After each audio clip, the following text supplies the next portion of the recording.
very much. First of all, I would like to take this opportunity to thank you, Pilar del Castillo, dear colleague and friend, for inviting me to this event, co-organized by the EIF.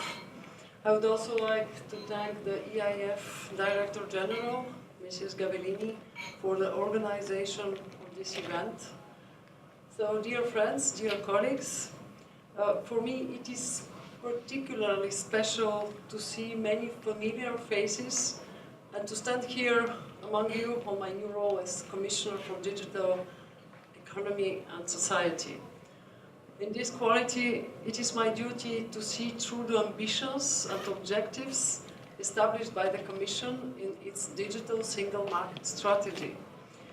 And you know it very well. This year, in May, we presented our midterm review.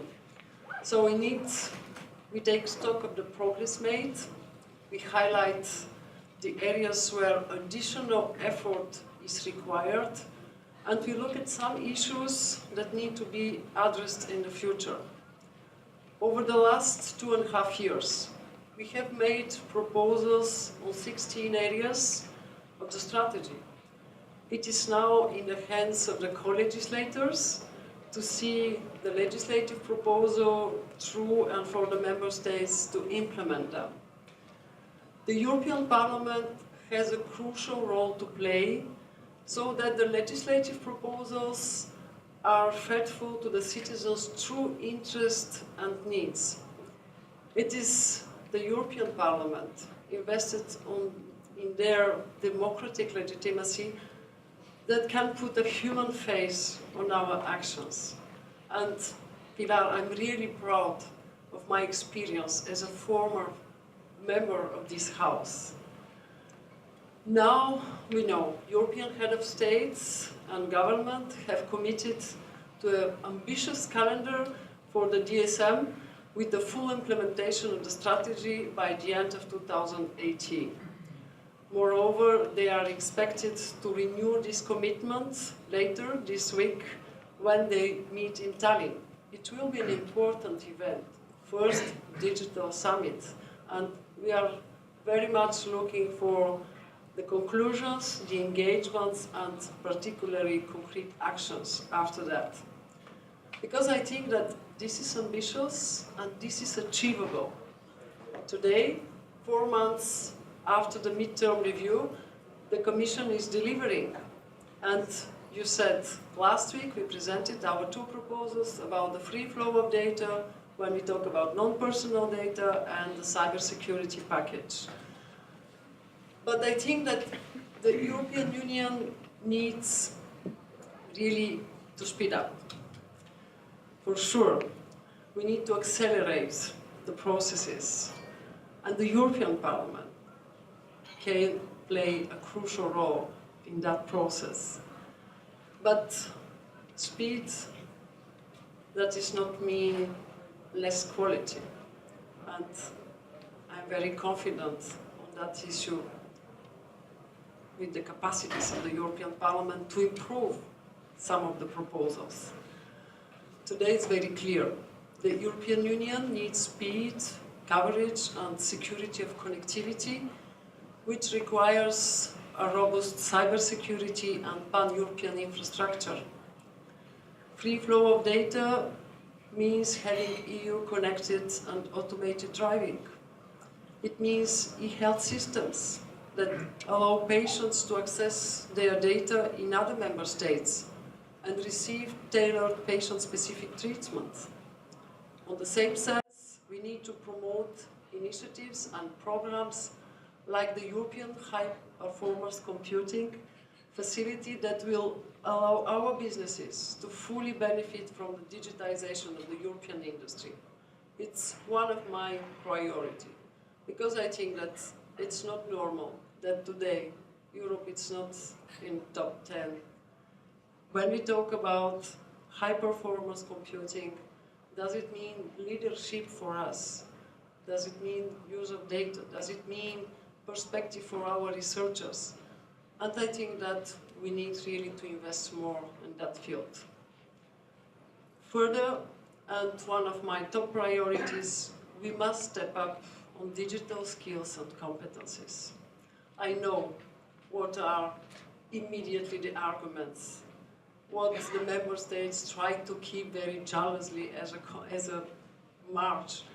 But this means that we need to concentrate on training and upskilling, but with, again, the citizens in the center of the policies. We must address the needs of all. That includes investing in youth, but also in children and elderly. The European labour market will change, and it depends on us, that our citizens are ready to take on the new jobs arising from the new technologies. Also, my mission letter from the President Juncker puts upon me the important duty of tackling fake news. We need to address the spread of false information by improving media literacy and critical thinking, as well as by better communicating on our values, our democracy, the rule of law, protection of minorities and fundamental rights.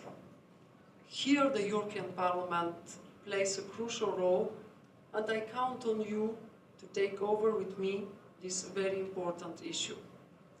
On the same line of ideas, the European Parliament plays also a very important part in setting concepts straight. The message that we send to our citizens needs to be very clear, so that we avoid misunderstandings and to tackle the misleading narrative of populists. Incitation to violence or hatred based on race, ethnicity, national origin, color, religion, sexual preferences, gender, age, etc. is not protected by free speech. It is illegal and thus cannot be confused. We will publish guidelines on how to tackle the spreading of online material, such as incitement to terrorism, illegal hate speech, or child sexual abuse. Such material is illegal under EU laws, both online and offline, and the new guidance will call on online platforms to step up their efforts to prevent the spread of this content.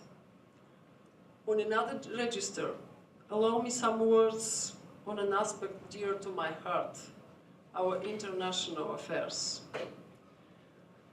Digital recognizes no borders, and we have to do more beyond our borders, particularly with our near neighbors.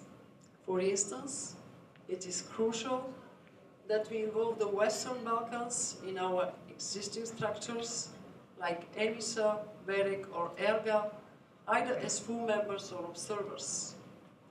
We would also like to work with our Western Balkan partners on mutually beneficial areas such as trust and security.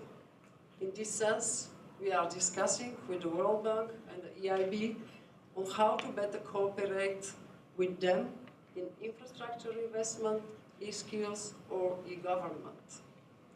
Ladies and gentlemen, colleagues, honorable members, before I took office, my commitment in front of you at the European Parliament was to listen and to maintain a permanent dialogue with you and all stakeholders.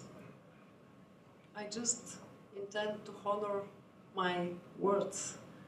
I will listen to the concerns of all citizens, civil associations, businesses of all sizes, academics, sectoral associations and organizations, and yes, MEPs too.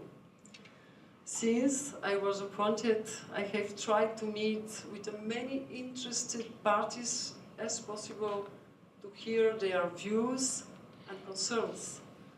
This process will continue. We need to grasp the technicalities, understand the complexities, and be fully aware of the consequences of what we ultimately propose. To conclude, dear colleagues, ladies and gentlemen, I would like to stress that a strong digital single market requires a high level of investment in people, as well in infrastructure. European workers must have both the appropriate skill sets and level of media literacy to become knowledge-based workers. On a wider scale, digital technologies are already proving essential in addressing societal challenges such as climate change, healthcare, or traffic congestion. Further, the European Union will play a frontline role in setting the world's digital agenda. What we do for our single market will have repercussions internationally. Thus, we can establish an agenda for digital for development that seeks to extend the benefits to developing countries, like reducing poverty and minimizing exclusion. Overall, the European Union's position in the international digital stage is solid. This provides us with the right opportunity to promote our values and to help create the right environment for the world's digital economy. Thank you.